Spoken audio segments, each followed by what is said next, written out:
Hello friends, एक बार फिर से आपका अपना YouTube channel math with Pintu में स्वागत है। जैसा कि आप स्क्रीन पर देख पा रहे होंगे, previous year one word substitution for SSC CGL CHSL MTS CPU and other competitive exam, यानी कि अभी आपको जो हम previous year one word substitution करवाएंगे वो किसी न किसी एग्ज़ाम में एसएससी सीजीएल हो, सीएचएसएल हो, एमटीएस हो, सीपीयू हो, मतलब एसएससी के एग्ज़ाम में जो आज का हम आपको वन वर्ड सब्स्टिट्यूशन करवाने वाले हैं वो एक एक सब्स्टिट्यूशन आपका 14 बार, 15 बार, 10 बार, 11 बार इस तरह से एग्ज़ाम में पूछ लिए गए हैं। तो हम आज का सेशन को बिना देरी के हुए स्टार्ट करते हैं। समय आपका भी इम्पोर्टेंट है और समय मेरा भी इम्पोर्टेंट है, इसलिए ज़्यादा बहस करने की कोशिश नहीं। अब सीधा आते हैं आज का नंबर 1 क्वेश्चन पे। आज नंबर 1 है आपके पास इनफॉलिबल। इनफॉलिबल का मतलब क्या होता है? अचूक, दैट नेवर फेल्स, जो कभी भी फेल नहीं होता है, जो कभी भी हारता नहीं है, उसे बोलते हैं क्या? अचूक बोलते हैं। जैसे आप यहाँ पे देखिए इमेज में आपको क्या दिख रहा है, ये दिख रहा होगा आपको आइंस्टीन। ये कभी अपने आप में हार नहीं माने, मतलब इसको अगर सफलता मिले या ना मिले ये हार कभी नहीं माने, और इसने E बराबर mc² का फार्मूला दे दिया। तो मतलब इमेज आपको दिखाने का मेरा क्या मकसद है? जैसे आपके पास वर्ड इनफॉलिबल आएगा, आपका दिमाग में आइंस्टीन छपेगा, और आइंस्टीन छपेगा आप समझ जाओगे तुरंत कि अचूक इसका हिंदी होगा। आइंस्टीन असफलता के बावजूद भी हार नहीं माने, तो आइंस्टीन को आप एग्जाम्पल के तौर पे अपने दिमाग में बैठा सकते हो। मतलब इनफॉलिबल का मतलब क्या होगा? दैट नेवर फेल्स, जो कभी भी हार नहीं मानता, उसे क्या बोलते हैं? अचूक बोलते हैं। इसी तरह से आप यहाँ नेक्स्ट देखिए, नेक्स्ट है आपके पास मिसोगिनिस्ट। इसको आप माइसोगिनिस्ट भी पढ़ सकते हैं। A person who dislikes women, मतलब स्त्री से घृणा करने वाला। ऐसा पर्सन, ऐसा व्यक्ति जो महिलाओं से घृणा करता है, उसे नापसंद करता है, उसे वो पसंद नहीं करता है, तो उस व्यक्ति को बोल देंगे हम क्या? माइसोगाइनिस्ट। क्या बोलेंगे? माइसोगाइनिस्ट। आप यहाँ नीचे में इमेज देखिए, उधर पिछवाड़ा में वो खड़ा है और इधर में उसका वाइफ या जो भी खड़ा होगा वो इससे क्या कर रहा है? घृणा कर रहा है। देखना कुछ एकदम पूरा है, वो उसका दिमाग फ्रेश की अपना वाइफ से बात करे तो वो क्या है? स्त्री से घृणा कर रहा है। मतलब माइसोगाइनिस्ट का मतलब क्या होगा? A person who dislikes women, मतलब स्त्री से घृणा करने वाले व्यक्ति को माइसोगिनिस्ट बोलेंगे। इसी तरह से नेक्स्ट वर्ड पे चलते हैं। नेक्स्ट आपके पास है फिलेंथ्रोपिस्ट। PHILANTHROPIST। आप स्पेलिंग पर विशेष ध्यान देंगे, क्योंकि आपका एग्जाम में वर्ड मीनिंग छांटने के लिए भी आता है कि कौन सा सही है कौन सा गलत है, मतलब वर्ड करेक्ट करने के लिए भी आता है, तो आप वर्ड मीनिंग पे भी विशेष ध्यान देंगे। अब देखो फिलेंथ्रोपिस्ट है, इसका मतलब क्या होगा? A rich person who helps the poor and those in need specially by giving money. मतलब ऐसा व्यक्ति, ऐसा पर्सन जो किसी गरीब व्यक्ति को ज़रूरतमंद चीज़ें देता है, उसे स्पेशली क्या? मनी, यानी कि पैसा। वो हेल्प तो करता है लेकिन कोई धन, ये आटा चावल गेहूं वगैरह दे के नहीं, कोई खिला के नहीं, स्पेशली बाय गिविंग मनी, मतलब उसे पैसा दे के भी हेल्प करता है, तो उसे क्या बोलते हैं? जनहितैषी बोलते हैं। क्या? जनहितैषी। मतलब फिलेंथ्रोपिस्ट का मतलब हो जाएगा जनहितैषी। ये देखिए आप नीचे इमेज में देख पा रहे होंगे, ये आप तो पहचान ही गए होंगे अगर आप सोशल मीडिया पे एक्टिव रहते हैं। ये हैं सोनू सूद। अभी ये हाल ही में मीडिया में बहुत ज़्यादा चर्चा में है। ये क्या कर रहे हैं? गरीब लोगों को मनी को दान कर रहे हैं, मतलब मनी को नहीं, कुछ धन भी दे रहे हैं, लेकिन ऐसा माना जा रहा है कि हम इसका एग्जाम्पल ले लिए कि ये उसे पैसा मतलब हेल्प के रूप में दे रहे हैं। तो इसका मतलब क्या हो गया? जनहितैषी फिलेंथ्रोपिस्ट का मतलब ये है आपका सोनू सूद। ये अभी फिलेंथ्रोपिस्ट का कार्य कर रहे हैं। इसी तरह से बढ़ते हैं नेक्स्ट पे। नेक्स्ट आपके पास मिसैंथ्रोपे। क्या है? Misanthrope, a person who hates and avoids other people. एक अभी इसके पहले आपको हम क्या बताए थे? माइसोगाइनिस्ट बताए थे, जो महिलाओं से घृणा करता है, जो महिलाओं को पसंद नहीं करता है, यानी महिलाओं को नापसंद करता है। अभी आपको ये क्या है? मिसैंथ्रोपे, इसका मतलब कुछ दूसरा में नहीं होगा। कैसे?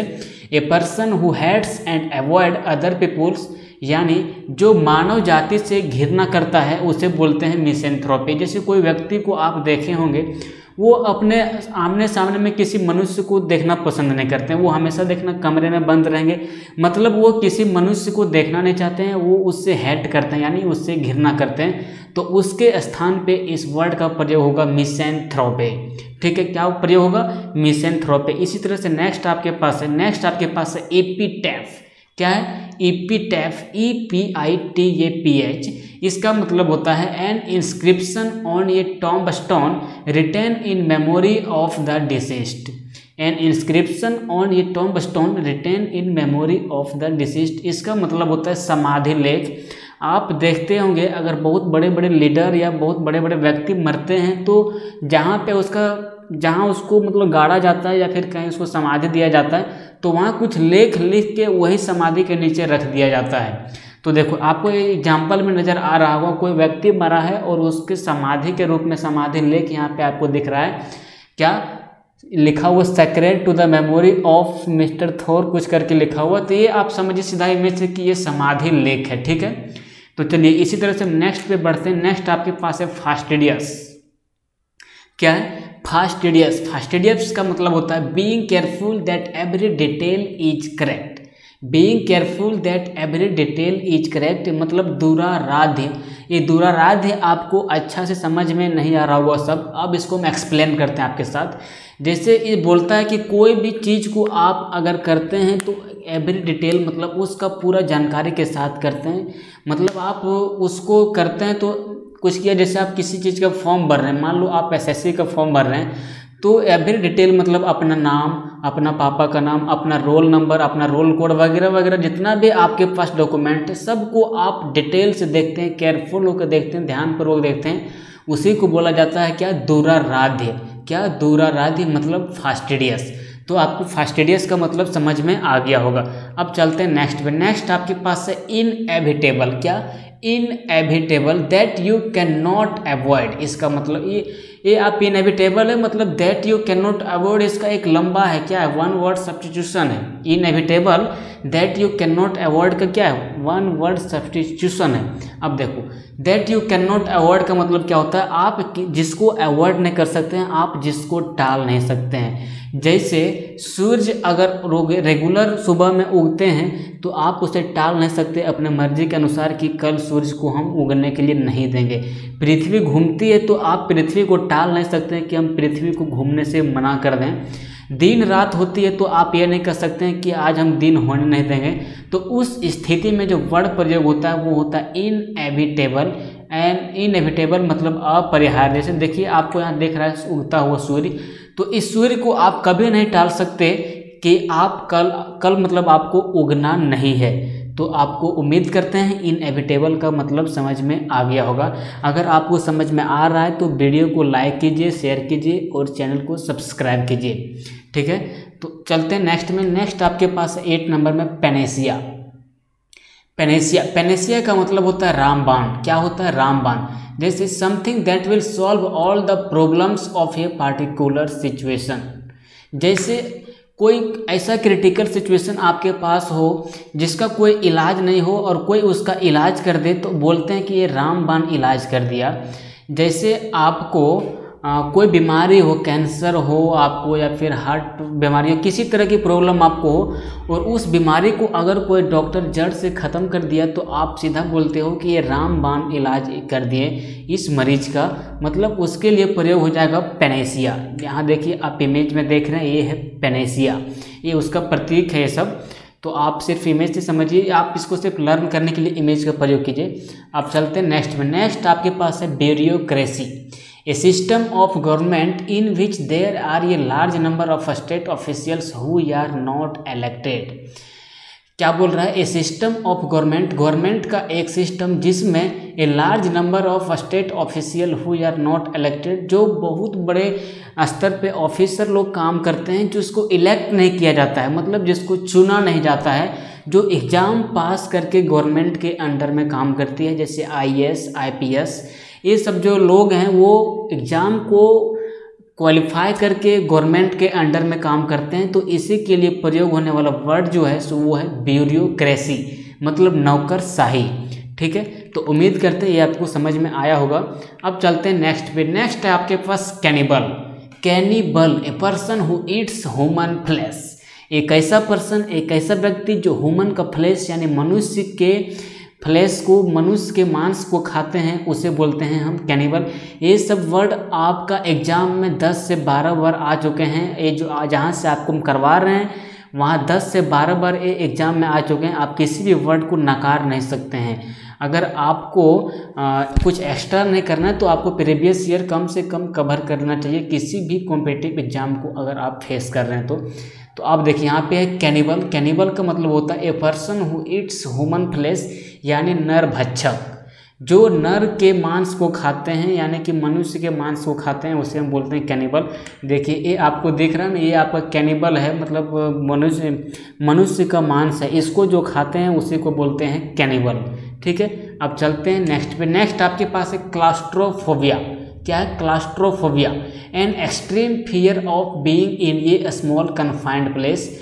एक छोटे से जगह में होने का अत्यधिक डर को बोलते हैं क्लास्ट्रोफोबिया। क्या बोलते हैं? क्लास्ट्रोफोबिया। ये आप नीचे इमेज में देखिए, एक छोटा सा मंदिर टाइप का है, ये देखिए कितना कंजस्टेड है, कितना छोटा है। इसके अंदर में किसी मनुष्य को घुसा दिया जाए तो क्या होगा? क्लास्ट्रोफोबिया से पीड़ित हो जाएगा, मतलब उसको अत्यधिक डर लगने लगेगा। ठीक है, तो इस तरह से 11 वर्ड आपके पास कंप्लीट हो गए होंगे। अब चलते हैं नेक्स्ट में। नेक्स्ट आपके पास है इगोइस्ट। इगोइस्ट क्या है? Egoist, EGOIST, A person who thinks he is better than other people and who thinks and talks too much about himself. एक ऐसा व्यक्ति, एक ऐसा मनुष्य जो अपने आप में दूसरों से अच्छा मानता है, हमेशा कभी ये नहीं सोचता कि हम इससे कमज़ोर हैं, और वो हमेशा बहुत ज़्यादा बोलता है अपने बारे में बढ़ा चढ़ा के बड़ाईपन करता है, वो सब व्यक्ति को बोलते हैं क्या? इगोइस्ट बोलते हैं। क्या बोलते हैं? इगोइस्ट बोलते हैं। जैसे आप देखिए, कोई आदमी अगर कार ले लिया या फिर कोई बड़ी चीज़ ले लिया या कोई कंपनी खरीद लिया या कोई कंपनी बना लिया, तो वो अपने आप में ऐसा फील करने लगता है उससे बड़ा कोई है नहीं। तो वो सब जगह जो वर्ड प्रयोग होता है वो प्रयोग होता है इगोइस्ट। क्या? इगोइस्ट। अब चलते हैं नेक्स्ट में। आपके पास नेक्स्ट है इलेजी। क्या है? इलेजी, ELEGY। इलेजी का मतलब क्या होता है? ए पोयम और song that express sadness specially for somebody who has died. मतलब एक ऐसा गीत, एक गीत नहीं जो ऑर्केस्ट्रा में या फिल्म में या फिर कोई बॉलीवुड में गाया जाता है, वैसा नहीं।